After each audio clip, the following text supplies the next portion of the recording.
guys, do you want to get into tech and you're not super technical? This is the episode for you. We're going to talk about soft skills and how they fit into the world of tech. So, thanks guys for joining me. I've got two guests in marketing and it's going to be a really interesting conversation. Hi, Sian and Tanya. Thank you for joining. Thank you for having us. I think it's literally one of those where we've come today on the sunniest day. We're probably sat here looking rather glowy. But no, it's great. Thank you for having us. Thank you. Yeah. Tanya, thanks for joining. Thanks for having me as well. I was saying to Rachel earlier that I went mountain biking yesterday. Started really early. I have 8, finished at 4. So I'm quite tired today. So if I do zone out at some point, feel free to snap me back in. Come on back in the room. To Tanya. No, so I'm really excited for this conversation because a lot of people think about tech and just automatically assume super technical roles. And if you don't code, if you don't do, something to do with software, then you're probably not going to fit in. But that's not the case, is it? No, I think we could both be testament to that. Yeah. So I'm really interested to kind of explore how you guys found your way into tech. So I guess just a brief background about your journey and who you are and how you landed in the tech ecosystem. So I'm Sian Gwyther. I'm the community manager for a company called Sally. We are an AI security company, basically using your behaviours to determine that you're you continuously when you use your phone. A bit about me. I recently graduated university last year from Manchester Metropolitan, and I did a degree in business and marketing, as anyone would do if they didn't know what to do. And then, funnily enough, wanted to maybe get into it, wasn't super sure, and then found a LinkedIn advert saying marketing executive for a company called Sally. And I had no idea what the company was. I didn't know anything about them. Took a shot in the dark and said, do you know what? I'll apply. And yeah, I'm not from a technical background. I am, again, in marketing, but the company was predominantly technical. There was only, I think, 2 or 3 non-technical roles at the time. And then obviously got the job. I've been there just over a year now. I've transitioned from marketing to community, but again, that still gives both sides of the coin. So hopefully you can comment a bit more on that as well. Lovely. Tanya, what's your background into tech? My background. So I've been working in marketing forever since I graduated from uni in 2014. I feel like I'm so old, like sitting next to Sian, because I graduated from uni last year. I'm an old person. I've been in marketing for the last 10 years now, on and off. Graduated doing econ in uni. I got a master's degree to come here. So I'm originally from Vietnam, came here in 2016, started in marketing in FMCG. So I started in Unilever and then moved to like a hospitality brand that does like gym equipment. And then I moved here, alumni. So I also graduated from Manchester Met, did my master's degree there. Then I started my first marketing role in the UK in 2017 in higher education. So I've moved across. I went into tech first in 2018, first in like a startup. So my also first startup role and first tech role as well.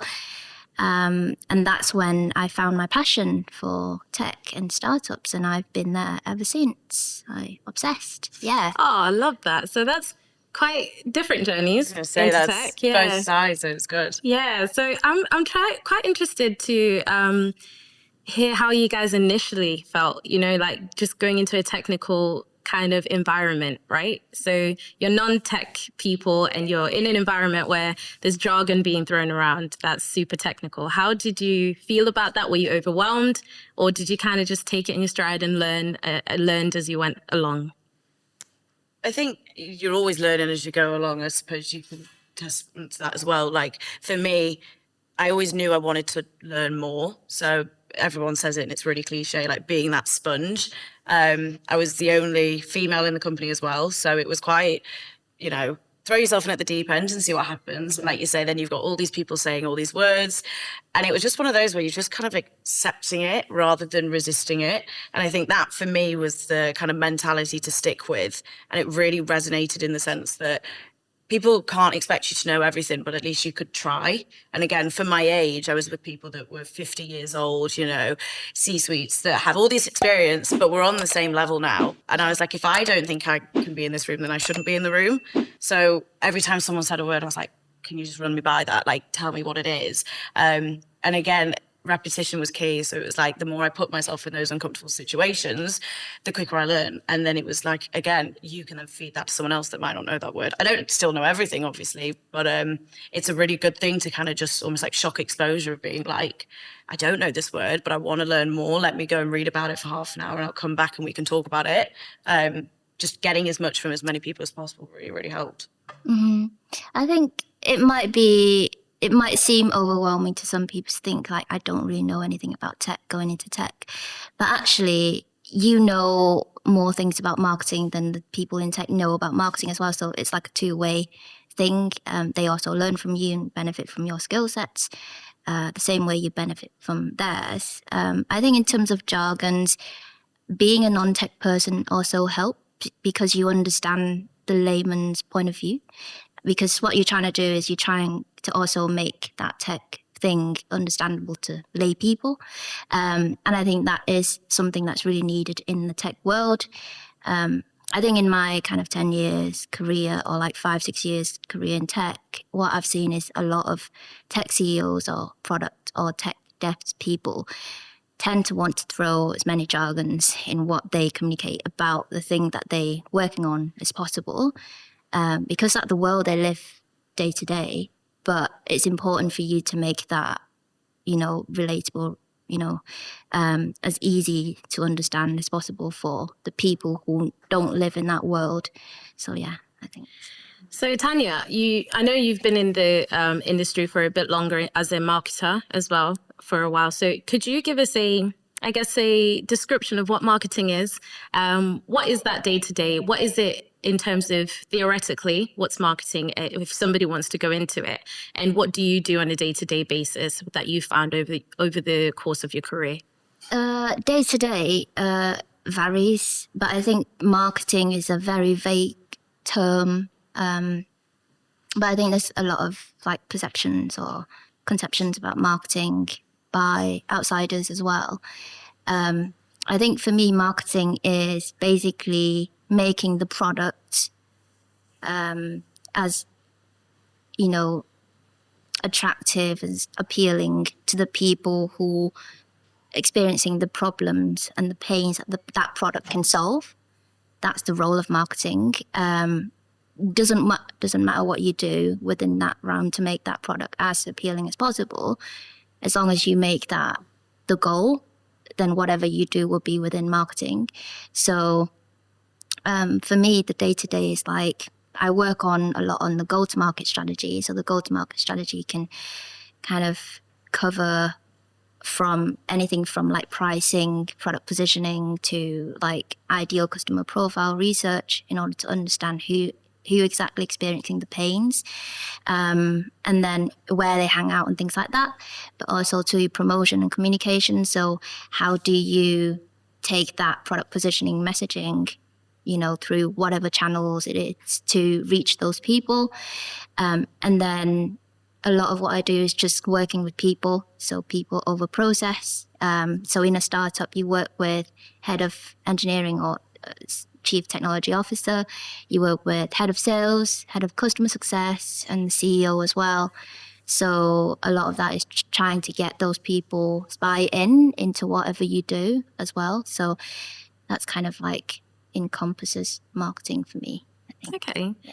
So Sian, I see you on LinkedIn doing all sorts of stuff in marketing, or because right now you're not just a typical marketing manager, for example, you're also doing community events as well. So, or like outreach to do, I'll let you describe what you're doing. Sure. So what does your day-to-day look like? Yeah, I suppose to your point, people over process, my day-to-day is completely different every single day. I can open an email and I'm like, right, let's look at this 1 week, and then the next it's 180. It's never the same, but I think that keeps it engaging for me. My day-to-day now is, again, what you said, a lot of like people outreach, partnerships.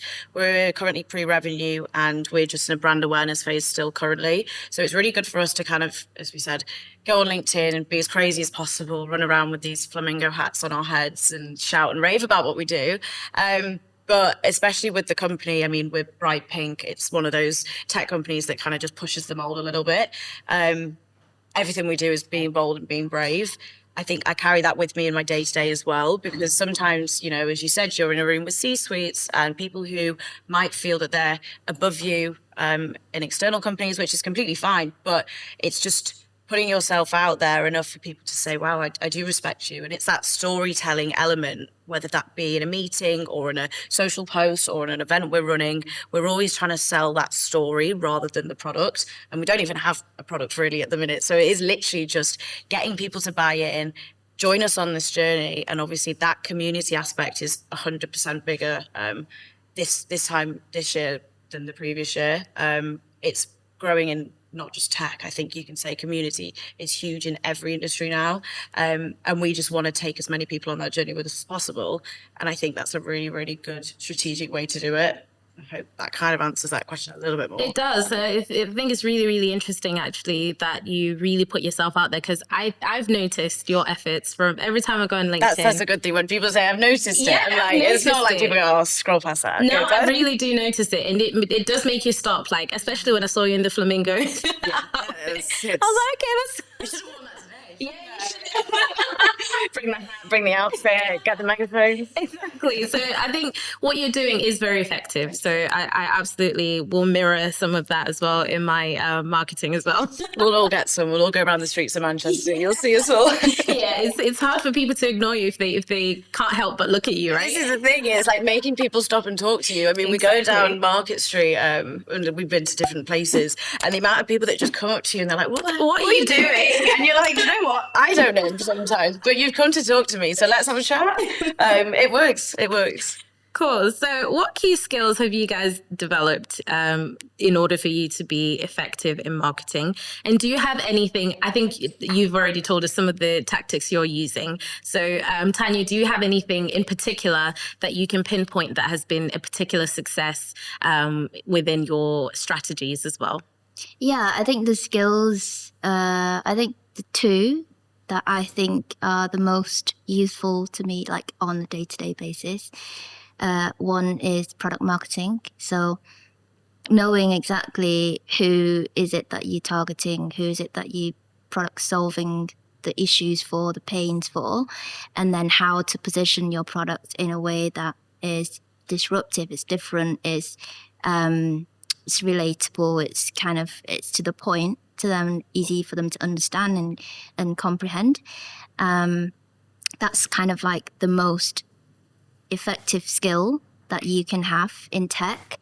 That encompasses brand as well. So there's that. And then communication skills are the skills that like just survival skills almost on a day-to-day basis, being in my role. And I think in anyone's role as well. I did a post recently on LinkedIn around communication skills that have saved my ass during my career. I think it goes into not just communication with like the target audience. That's very much like a stereotypical marketing thing that people know about, but communication with your colleagues, your peers, your leaders, managers, or even the leadership skills that going into managing your team and like encouraging and motivating your team. That is the most important thing, because I feel like people underestimate communication a lot of the time. When you work in a company, you work with teams, you work with people. It's less about the thing that you work on or the project that you work on. How you manage the people is not like you actually the manager, but managing, the relationship with them is the most important thing. It's a thing that can get the project or whatever the task you work on over the line, as opposed to the knowledge of knowing how to do it. So, yeah. Have you got any to add? Yeah, I mean, again, the brand, that whole building up that storytelling piece, I think those skills that fall around that is really something that you should kind of implement as early as you can. I think when I've obviously gone into meetings or campaign idea, strategy planning sessions, it's always been about, what do I think is going to work? What do other people think?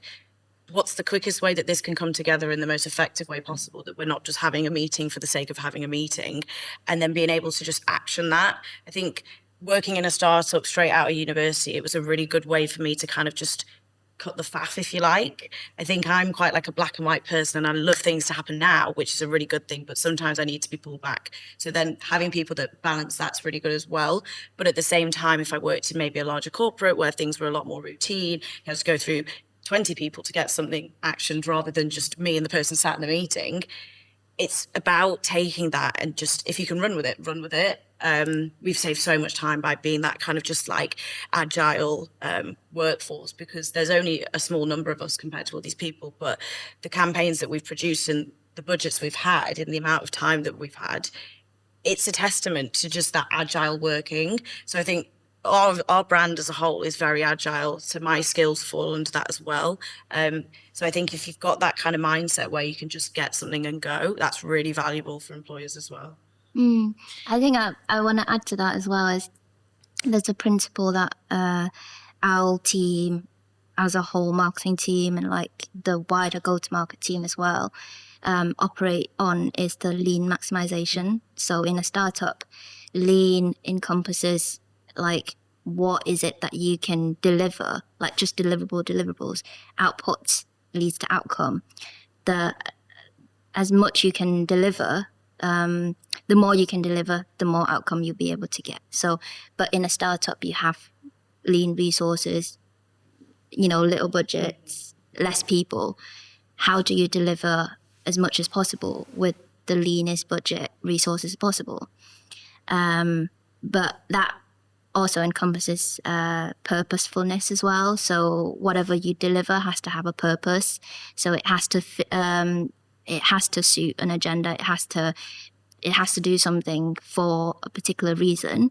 And then you've got maximization. So yes, you deliver one thing, but that one thing is not just one standalone thing.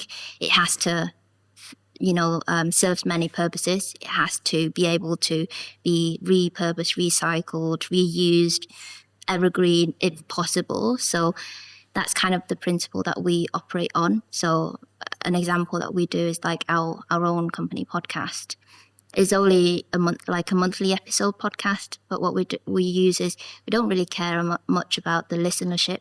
It's more around the content that it creates, and the ability for us to be able to reformat it, repurpose it, and maximize it for us to put out through as many channels as possible that our target audience is on. Mm-hmm. So that's kind of the lean maximization principle that we operate on.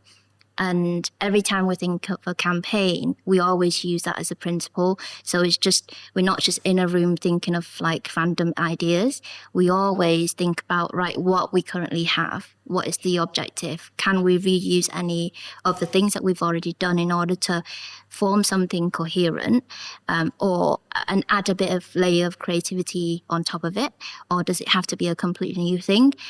If it has to be a completely new thing, can we then reuse it for future purposes or future campaigns? Or can we make it more of can we make its effect more amplified than just this one thing for this one particular purpose or goal that we're looking at? So that's kind of how we operate as well. Okay, so the next area that I want to focus on is how important it is to collaborate in your role, right? Mm-hmm. So collaborating with different let's say development team or technical roles around you, how you actually communicate with them in order for you to be effective. So I guess we should start with understanding what your companies actually do, and then how do you communicate with different technical individuals, and how do you marry that into being successful in your particular role?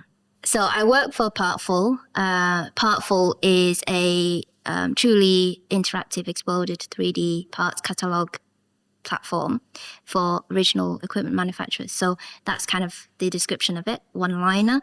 But what we do is we allow original equipment manufacturers. So an example is a motorbike, so like Norton, or Maving, an electric bike, or a scooter like Dragonfly, or you see Lime out there, or even like a phone as well. So we allow these manufacturers, these brands, to create a 3D explored parts catalog to allow their dealers and end customers to identify by parts easily, visually, in order to enhance that after-sales experience and brand experience. But we have a mission behind it as well. So we looking to increase, make right to repair or repair over replace mainstream. So instead of like throwing away your thing, or your phone or your washing machine, all you need to do is get it diagnosed by a repairman and then go on a website and be able to purchase a part and then fix it. So extend that longevity of the product over throwing it away and buying new. So it's very, very useful for the environment and helps with your pockets as well. So that's our company. Okay. And Sian, I think you gave a brief overview of the company. I don't think you mentioned exactly the technicalities of what your company does. So from my understanding, it's it's an AI security. Everyone loves the AI buzzword now, don't they? Yes, AI security. I know cybersecurity. So what's AI security? Yeah, so again, going into a bit more technical, diving into that aspect, we use behavioral data from the sensors on your phone. So the way you type, how fast you walk, how you hold your phone, whether that's your left or your right hand. We basically build up an AI model of yourselves, and then obviously your phone will detect if that's you or not, and then from there we can verify you onto sites or whoever's integrated with us, any apps, and then from there, so the minute you're logged on to the minute obviously you log off and put your phone down, we will verify you continuously instead of using a point-in-time password or two-factor authentication. So for example, Tanya, if you log into your email and then you pass the phone to me, the phone will think that I'm you. Obviously, let's say how many people trust the people that they know or don't know. People really, really don't trust that many people anymore. So it's kind of one of those, we're taking back the power of security, giving it to the user and saying, you can put full trust in us because we know you, compared to the bad actor on the street that's going to steal your phone. Again, it's quite technical in depth. There's a lot of AI and machine learning. And again, we are a predominantly technical team for good reason.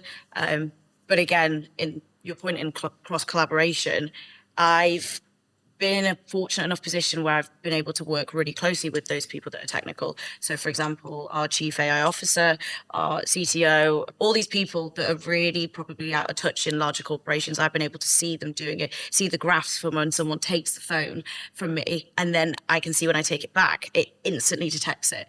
So it's seeing that, understanding this information that I might not have been once aware of, and then learning from those people there and then to then be able to feed that back. And as you said, I've got to market this to people who have no idea and they need to know the layman's terms. So I'm like a really good filter to be able to say, okay, they're going to care about that, but they're not going to care about the AI and the machine learning terms that you really obsess over. Mm-hmm. You know, let's put a blog post out there and we can get them go, you know, we can get you on a podcast to talk about it and people can listen to if they want to. Mm-hmm. But for the average Joe blogs on the street that someone's like me, they don't care and they also don't have the time. So it's a good way for me to know how I can kind of diffuse that down to a level where it's understandable, it's palatable for people to need to take that information in, and then also not do a disservice to the tech. I think we're obviously in an age where we're at this frontier and we've got all these big buzzwords coming out and people feel really scared. So we need to kind of put them in the frame that these aren't people doing bad things, they're doing it to help you. So again, that cross-collaboration and learning and always adapting, maybe if I haven't put enough emphasis on the technicalities, knowing from the people who've made it, that's a really good way for me to be able to say, okay, next time I can actually maybe make it a little bit more technical because I find it interesting. I don't know about you. And sometimes it is a little bit nice to go, you know, let's learn a little bit more about it. Like I don't just want to go, okay, it's going to work and I can just take it straight out of the box. I find that when you're in tech, you are interested in the small details. Gotta be, haven't you? Everyone's like, oh, I don't care. And then you're like, I actually really know that over this. So you have to remind yourself that people who are not in tech might not actually want to know those tiny little details, you know, the graphs that you're talking about. Yeah. So in terms of the data science behind the products that you guys do, how analytical are your day-to-day campaigns that you're doing and the tasks that you're doing in marketing? Are you actually looking at the data science and the data analytical details, and do they inform what you do? Yeah, and I think it'd be a disservice to, you know, the like analytical side of marketing as it is. Again, my role right now isn't super technical in that side. It is a lot more people, but our socials, which is our main marketing method, you know, we look at what works, we feed it back, but then we can also get, you know, real feedback from people. So we can see, you really liked that post, but had really low engagement, but it took me 10 minutes to make rather than 3 hours. So it's kind of like that mix and match of it all. You might think of it differently than if you've got larger campaigns, but for us, obviously, we've just been, if it works, go for it. Which I think it's that sweet spot of like, you know, you can't focus too much on the numbers because, you know, you'd be there for hours kind of like picking it out, but they do have their benefits to it as well. So now I'm thinking, in the world of tech, because you work for a tech company, how much tech can you bring into your day-to-day role? Have you guys explored that? I think everyone does now, don't they? They're like, here's a new tool, and you're like, let's go for it. Yeah, I think going back to the data thing, I think it's everyone can easily get obsessed over numbers and figures and, you know, little KPIs and metrics. I think I completely fully agree with, like, if it works, just do it. Like, we're in a startup, we've got to get deliverables out, we've got to like output. So we just don't have the time to go over all the numbers in order to, plus when you're in a startup, how many numbers can you have? Like, we don't have that higher scale that, you know, a scale up or a bigger brand might do. So it's just like little early validations. The more you can put out, the more you can validate. So if you suspect that it might work, you might want to just early validate it by putting it out and trial it out to see if it works. And then the data and the metrics will then be your early validation of that. So it's just an indication of whether if you scale it out, it might succeed, or if you scale it out, it might fail. So for us, it's less about those metrics or the goals, more like early indicators of early successes or early failures, so that we can pivot as quickly and as often and as early as possible. So I think in a startup, you make little bets in order to gain enough data so that you can make a big bet down the line. Plus, like, I think marketers are very much like, you see conversations online or people studying at unis tend to get obsessed over like A/B testing and that, you know, the little, you know, change button over here or change like the landing page elements over there. That I'm lost in right now.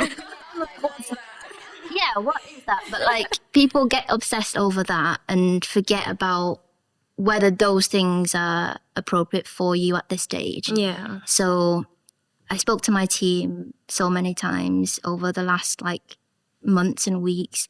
And I think, and I've got a team member, Amy, she's doing a degree apprenticeship at Manchester Met in digital marketing at the moment. And she pulled together a campaign, and her KPIs are web traffic and increasing conversion rates. So in her tactical plan, there's A/B testing landing pages. So I went back to her and I said, do you think the results that we'll get from A/B testing will be reliable for us to make a decision on whether version A is good enough or version B is more preferable?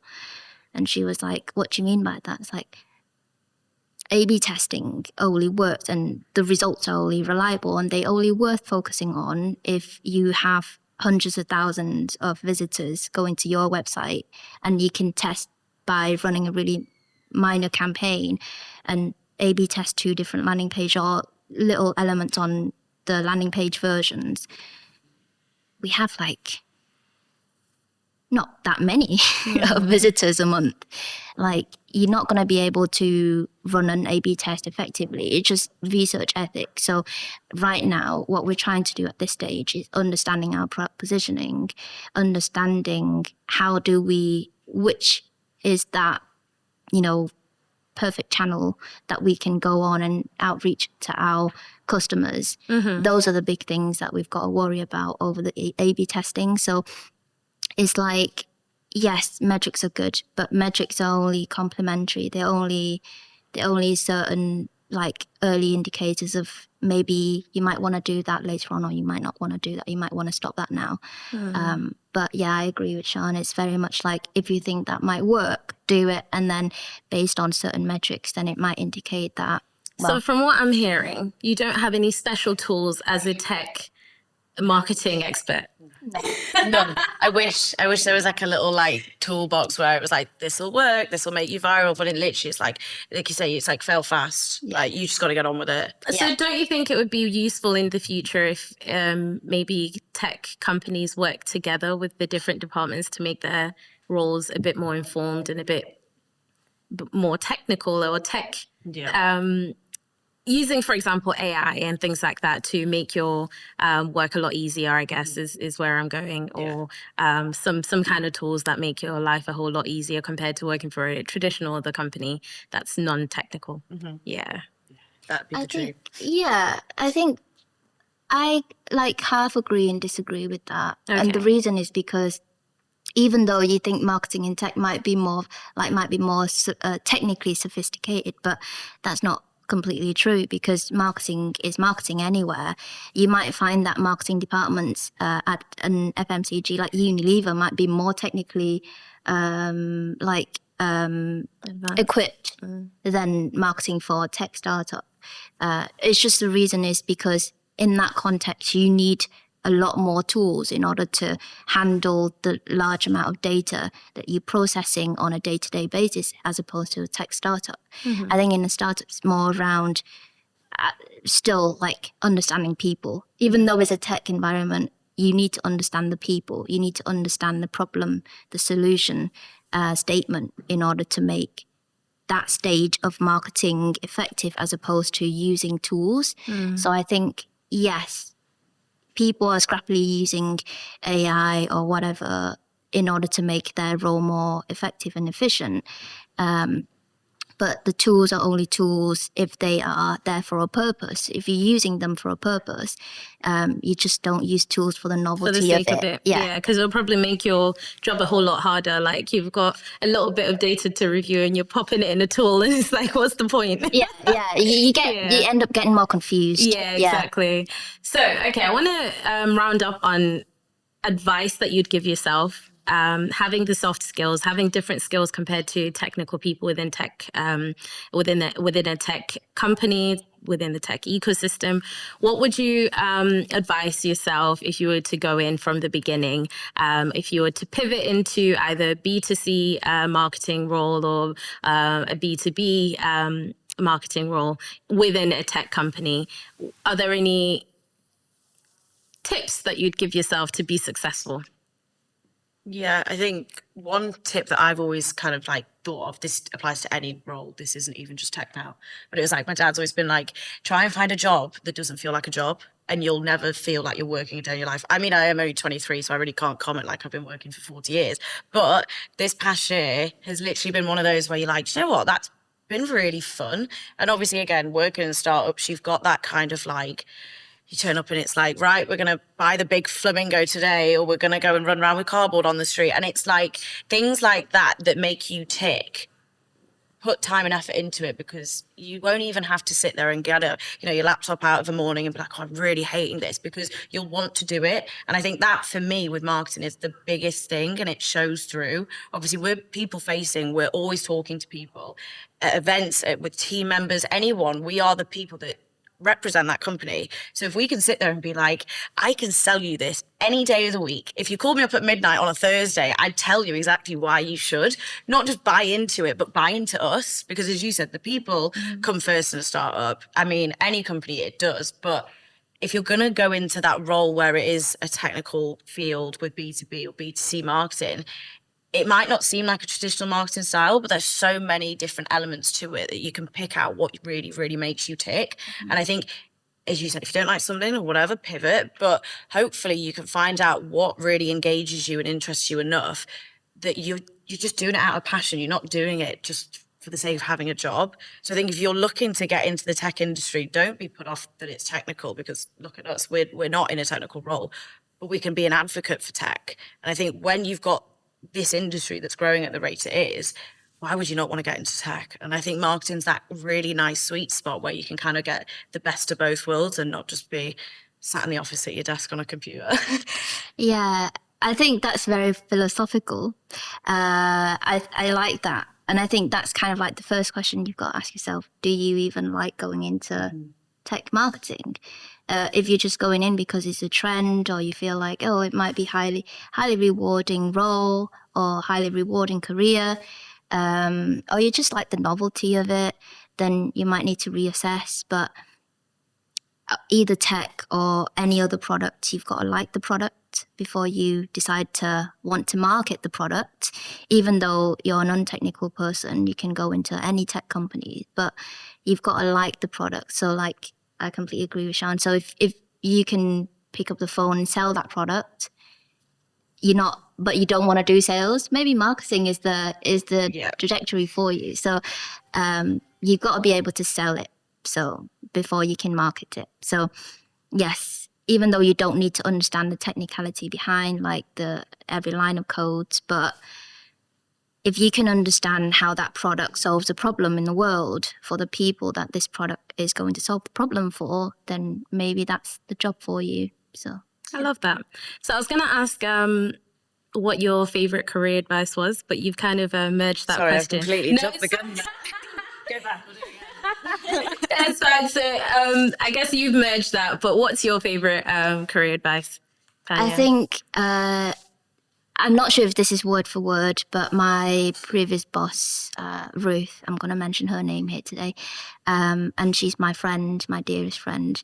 I think there's something that she said to me that really has stuck with me ever since. And like the more I like work in a corporate setting or in startup setting or in any teams or like communicate with any people, it's very easy for you to get intimidated by certain characters, especially if you work in like a high level role or in a C-suite level, or even if you go out and you network with certain character of credibility. So, job titles can become quite intimidating. We are human. Like, we're just human beings. Everyone is a human being. So if you think like that, then I'm a human being, you're a human being. Like, there's nothing to be afraid of. Like, if you understand them, you put yourself in their shoes, then it becomes less intimidating. But also if they act like an asshole, then you can confront that. Like, just be straight. Don't ever be intimidated.